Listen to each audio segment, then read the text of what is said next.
जय श्री कृष्णा। दोस्तों, बड़े ही कमाल की बात कही है किसी ने कि सत्य को खोजना स्वयं को खोजने के समान है। दोस्तों, बहुत समय पहले की बात है। एक छोटे से गांव में एक साधु बाबा रहते थे। उनका नाम था बाबा रामदास। बाबा का जीवन सादगी और भक्ति से भरा हुआ था। लोग उन्हें बहुत मानते थे और उनकी शिक्षाओं का पालन करते थे। बाबा हमेशा कहते थे, सत्य और प्रेम ही जीवन का सबसे बड़ा धर्म है। उसी गांव में एक युवक था जिसका नाम था लक्ष्य। लक्ष्य बहुत जिज्ञासु और बुद्धिमान था, लेकिन वह हमेशा सत्य की खोज में था। उसने सुना था कि बाबा रामदास के पास जीवन के सभी सवालों के जवाब हैं। एक दिन उसने बाबा से मिलने का निर्णय लिया।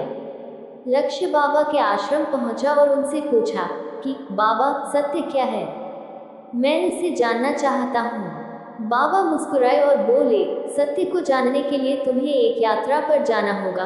तुम 3 दिन के लिए गांव के बाहर जाओ और जो भी अनुभव करोगे उसे वापस आकर मुझे बताना। लक्ष्य ने बाबा की बात मान ली और यात्रा पर निकल पड़ा। पहले दिन वह एक जंगल में पहुंचा। वहां उसने एक हिरण को देखा जो अपने बच्चे के साथ खेल रहा था। लक्ष्य ने सोचा, ये हिरण कितना खुश है, यह अपने बच्चे के साथ समय बिता रहा है। उसने महसूस किया कि सच्चा सुख अपने प्रियजनों के साथ समय बिताने में है। दूसरे दिन लक्ष्य एक नदी के किनारे पहुंचा। वहां उसने एक मछली को देखा जो पानी में तैर रही थी। मछली ने उसे देखकर कहा, मैं यहाँ स्वतंत्रता का अनुभव कर रही हूँ। लक्ष्य ने सोचा, स्वतंत्रता भी एक प्रकार का सत्य है। तीसरे दिन लक्ष्य एक गांव में पहुंचा जहां लोग एक साथ मिलकर काम कर रहे थे। उसने देखा कि लोग एक दूसरे की मदद कर रहे थे और हंसते खेलते हुए काम कर रहे थे। लक्ष्य ने समझा कि सहयोग और एकता भी सत्य का एक महत्वपूर्ण हिस्सा है। 3 दिनों के अनुभवों के बाद लक्ष्य वापस बाबा के पास आया। उसने बाबा को अपने अनुभव सुनाए। बाबा ने कहा, तुमने जो देखा वही सत्य है। सत्य केवल एक शब्द नहीं है, बल्कि यह हमारे अनुभवों में छिपा है। लक्ष्य ने कहा, बाबा, मैंने सीखा कि सत्य प्रेम में है, स्वतंत्रता में है और एकता में है। बाबा ने मुस्कुराते हुए कहा, बिल्कुल सही बेटा, जब तुम सत्य को अपने जीवन में अपनाते हो तो तुम सच्चे धर्म का पालन करते हो।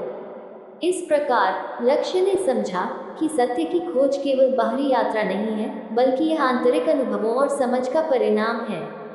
उसने अपने जीवन में सत्य और प्रेम को अपनाया और गांव में एक प्रेरणा स्रोत बन गया। दोस्तों, ये छोटी सी कहानी हमें बताती है कि सत्य की खोज हमें अपने अनुभवों से करनी चाहिए और जीवन में प्रेम, स्वतंत्रता और एकता को महत्व देना चाहिए। दोस्तों, कहानी अच्छी लगी हो तो वीडियो को लाइक, शेयर और कमेंट में जय श्री कृष्णा जरूर लिखें और हमारे चैनल को सब्सक्राइब अवश्य कीजिएगा। धन्यवाद। जय श्री कृष्णा। हरि हर।